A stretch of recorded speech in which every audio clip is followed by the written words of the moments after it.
August 10 ఉదయం 7:30 కోల్కతాలోని RG Kar medical college and hospital. స్థానికంగా ఈ ప్రభుత్వ ఆసుపత్రి చాలా పెద్దది. చెస్ట్ వార్డ్లోని జూనియర్ ఇంటర్న్ పీజీ 2వ సంవత్సరం చదువుతున్న డాక్టర్కి కాల్ చేస్తూ ఉన్నాడు.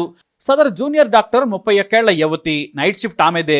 ఉదయం పేషెంట్లకు మెడిసిన్ ఇవ్వాల్సిన టైం, కానీ ఏమివ్వాలనేది తెలియదు. దీంతో రెగ్యులర్ గా సమయానికే ఉండే డాక్టర్ రాలేదని వెయిట్ చేశాడు. అప్పటికే సమయం 7:30 దాటేసింది. సీనియర్ డాక్టర్కి కాల్ చేయాలంటే భయం వేసింది. వరుసగా 10 సార్లు కాల్ చేశాడు.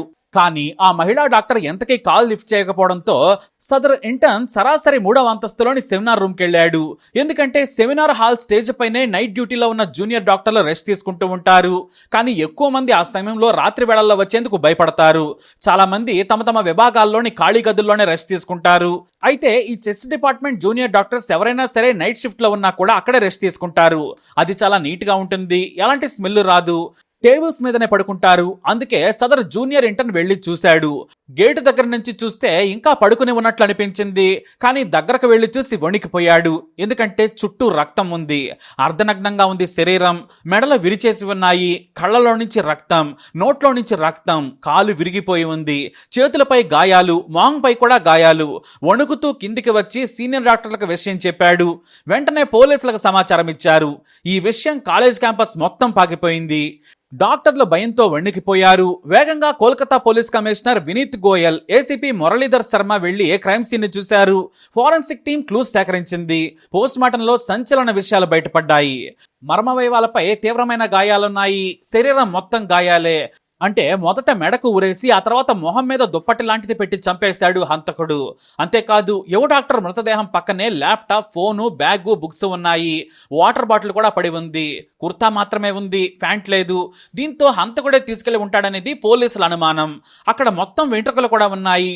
వాటిలోనే కొన్ని హంతకుడివి కూడా ఉన్నాయని పోలీసులు గుర్తించారు. ఇంత దారుణంగా జూనియర్ డాక్టర్ను ఎవరు చంపారు? మరో 8 నెలలైతే ఆమె పీజీ పూర్తయ్యేది. ఎంతో నిబద్ధతతో రాత్రి 2:30 గంటల వరకు ఆమె పేషెంట్లను చూశారు. నిద్రొస్తుందని 2:40 ఎప్పుడూ రెస్ట్ తీసుకునే సెమినార్ రూమ్కి వచ్చారు. అది కూడా 3వ అంతస్తులో. అక్కడికి ఎవరికి అనుమతి ఉండదు. కేవలం డాక్టర్లకే ఉంటుంది. ఈ విషయం సోషల్ మీడియాలో వైరల్ గా మారడంతో పోలీసులు భారీ బందోబస్తు ఏర్పాటు చేశారు. హాస్పిటల్ డాక్టర్లు, జూనియర్ వైద్యులు ఆందోళనకు దిగారు. జూనియర్ డాక్టర్కు న్యాయం చేయాలని డిమాండ్ చేశారు. మరోవైపు ఈ వివాదం రాజకీయ రంగు పులుముకుంది. సీఎం మమతా బెనర్జీ బాధితురాలి తండ్రిని పిలిచి ఓదార్చారు. న్యాయం చేస్తామని హామీ ఇచ్చారు. హతురాలి తండ్రి తన కూతురిపై అత్యాచారం చేసి దారుణంగా చంపేశారని కన్నీరు మున్నీరయ్యాడు. సీఎం న్యాయం చేస్తామని చెప్పారని మీడియాతో చెప్పారు ఆయన. పోలీసులు సీసీటీవీ ఫుటేజ్లను గమనించారు. చాలా చోట్ల సీసీ కెమెరాలు పనిచేయడం లేదు. చివరకు హత్యకు గురైన సెమినార్ హాల్లో కూడా సీసీ కెమెరాలు పనిచేయడం లేదు. కేవలం మెయిన్ ఎంట్రన్స్ తో పాటు కొన్ని హాస్పిటల్ విభాగాల్లో మాత్రమే పనిచేస్తున్నాయి. దీంతో విచారణ క్లిష్టంగా మారింది. అయితే పశ్చిమ బంగాల్ ప్రతిపక్ష నేత, బీజేపీ సీనియర్ లీడర్ సువేందు అధికారులపై ప్రభుత్వం తీరుపై సీరియస్ అయ్యారు. ప్రభుత్వం ఏదో దాస్తోంది. హంతకుడి గురించి చెప్పడం లేదు. ప్రభుత్వ ఆధ్వర్యంలో జరిగే పోస్ట్ మార్టం మీద మాకు నమ్మకం లేదు. కేంద్రం ఆధ్వర్యంలో నడిచే ఆసుపత్రిలో పోస్ట్ మార్టం చేయించాలని డిమాండ్ చేశారు. సిబిఐ ఎంక్వైరీతోనే నిజాలు బయటకు వస్తాయని తేల్చారు. ఆసుపత్రి వర్గాలతో పోలీస్ కమిషనర్, ఆరోగ్య శాఖ అధికారులు చర్చలు జరిపారు. ఏం జరిగిందనేది తేల్చడానికి ఆసుపత్రి 11 మందితో ప్రత్యేక టీంను ఏర్పాటు చేసి అంతర్గత విచారణ చేస్తున్నట్లు ప్రకటించారు. మరోవైపు ప్రభుత్వం కూడా స్పెషల్ ఇన్వెస్టిగేషన్ టీం ఏర్పాటు చేసింది. అయితే అప్పుడే హంతకుడి గురించి సంచలన విషయాలు తెలిసాయి. 31 ఏళ్ల జూనియర్ డాక్టర్ ను దారుణంగా చంపిన హంతకుడి పేరు సంజయ్ రాయ్. అత్యంత హేయంగా చంపేసి కూల్ గా వెళ్లి ఇంట్లో బొజ్జన్నాడు నీచుడు. సరిగ్గా పోలీసులు వెళ్లి డోర్ కొట్టగానే కళ్ళు నిలుపుకుంటూ వచ్చి తలుపు తీశాడు. స్పెషల్ ఇన్వెస్టిగేషన్ పోలీసులను చూడగానే స్మైల్ కూడా ఇచ్చాడు సంజయ్ రాయ్. ఇక అప్పటికి తన ఒంటి మీద ఉన్న షర్ట్ పై కేపీ అని రాసి ఉంది. అంటే కోల్కతా పోలీస్ అని. పోలీసులు లాక్కుని వెళుతుంటే కావాలంటే నన్ను ఉరి తీయండి అంటూ వెళ్లి కారెక్కాడు. అంటే ఇన్వెస్టిగేషన్ మొదలు పెట్టక ముందే తాను చేసిన నేరాన్ని అరెస్ట్ చేయగానే ఒప్పేసుకున్నాడు. ఎందుకంటే కారణం ఉంది. ఇతను 2019 నుంచి పోలీస్ వాలంటీర్గా పనిచేస్తున్నాడు. అయితే లేటెస్ట్ గా ఆర్జీకర్ మెడికల్ కాలేజ్ దగ్గరలోని అవుట్ పోస్ట్ లో వేశారు. అలానే తన పోలీస్ కాదు. అసలు అతను నైట్ డ్యూటీలో ఉండకూడదు. అవసరమైనప్పుడు మాత్రమే అతని సేవలను పోలీసులు వాడుకుంటారు. దాన్ని ఉపయోగించుకొని తన షర్ట్ పై కేపీ అని రాసుకున్నాడు. ఆ తర్వాత తన బైక్ పై కూడా కేపీ అని రాసుకున్నాడు. అయితే జూనియర్ డాక్టర్ ను అత్యంత హేయంగా అత్యాచారం చేసి చంపారనే విషయం తెలియగానే పోలీసులు సీసీటీవీ ఫుటేజ్ ను పరిశీలించారు. లక్కీగా ఆ రోజు రాత్రి 11 గంటల సమయంలో ఒకసారి హాస్పిటల్ కి వచ్చాడు. కేపీ అని టీషర్ట్ ఉండడంతో అక్కడ ఎవరో కూడా అతన్ని అనుమానించలేదు. పోలీసులే అనుకున్నారు. కాసేపు గడిపి కాళీఘాట్ దగ్గర ఉన్న రెడ్ లైట్ ఏరియా ఏరియాకి వెళ్లిపోయాడు. ఓ వ్యభిచారిణితో గడిపి మళ్ళీ సరాసరి ఆసుపత్రికి వచ్చాడు. మళ్ళీ 10 నిమిషాలు ఉన్నాడు రాయ్, మళ్ళీ వెనక్కి వెళ్లిపోయాడు. అంటే ఆ రెడ్ లైట్ ఏరియాలోని తనకు ఇష్టమైన వ్యభిచారిణి దగ్గరికి వెళ్ళాడు. అక్కడ మళ్ళీ రాత్రి 2 గంటల వరకు గడిపాడు. మళ్ళీ హాస్పిటల్కి వచ్చాడు. అక్కడ జూనియర్ డాక్టర్ లేదని గమనించాడు సంజయ్ రాయ్. అంటే సదరు డాక్టర్ను ఫాలో చేస్తున్నాడన్నమాట. అలసిపోగానే ప్రతిరోజు రాత్రి 2 గంటల తర్వాత సెమినార్ హాల్లో పడుకుంటుంది ఆ డాక్టర్. అక్కడే అత్యాచారం చేయాలనుకున్నాడు. అయితే మామూలుగా ముందు నుంచి కాకుండా వెనుక వైపు నుంచి వెళ్లి ఉంటే సీసీటీవీ ఫుటేజ్ కు చిక్కినా పోలీసులకు అనుమానం వచ్చేది కాదు. కానీ ఎమర్జెన్సీ వార్డు నుంచి సెమినార్ హాల్లోకి వెళుతూ కనిపించాడు. దాదాపు గంట సేపటి తర్వాత కంగారుగా వెనక్కి వచ్చాడు.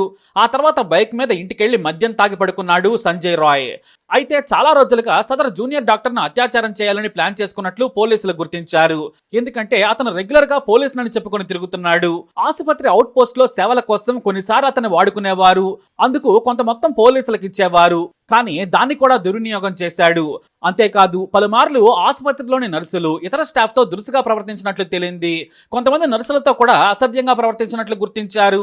అయితే ఒక సీనియర్ డాక్టర్ పిలిచి వార్నింగ్ ఇవ్వడంతో మళ్లీ కనిపించలేదని విచారణలో తేలింది.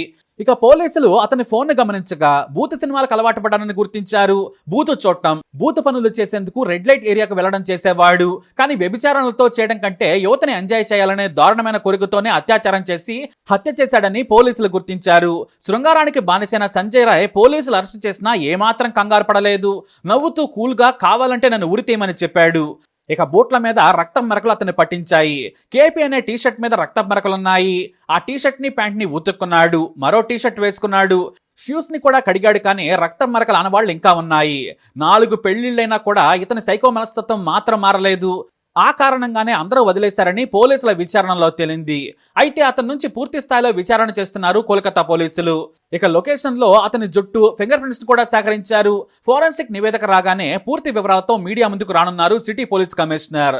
ఇలా మహిళలకు, అందులోనూ ప్రభుత్వ ఆసుపత్రి డాక్టర్లకే భద్రత లేని పరిస్థితిపై పశ్చిమ బెంగాల్ సర్కారం నిలదీస్తున్నారు ప్రజలు. ఎంత తిట్టినా, ఎన్ని విమర్శలు చేసినా ప్రభుత్వాల తీరు మారడం లేదు అన్నానికి ఇదొక ఉదాహరణ. మరోవైపు చనిపోవడానికి ముందు సదరు జూనియర్ డాక్టర్ చాలా కూల్ గా గడిపారని ఆమెతో ఆ రోజు రాత్రి డ్యూటీలో ఉన్న ఇతర కొలీగ్స్ చెప్పారు. ఒలింపిక్స్ మ్యాచ్ ను ఫోన్ లో చూశారు ఆమె. ఇతర స్నేహితులతో కలిసి నీరజ్ చోప్రా జావెలిన్ త్రోను చూసి ఎంజాయ్ చేశారు. గోల్డ్ మిస్ అయినందుకు ఆమె బాధపడ్డారు. ఇక ఆలస్యంగానే తాను తెచ్చుకున్న డిన్నర్ బాక్స్ ను ఓపెన్ చేసి 3 కొలీగ్స్ కలిసి తిన్నారు. మళ్ళీ డ్యూటీలో జాయిన్ అయ్యి ఆమె పేషెంట్స్ అందరినీ చూశారు.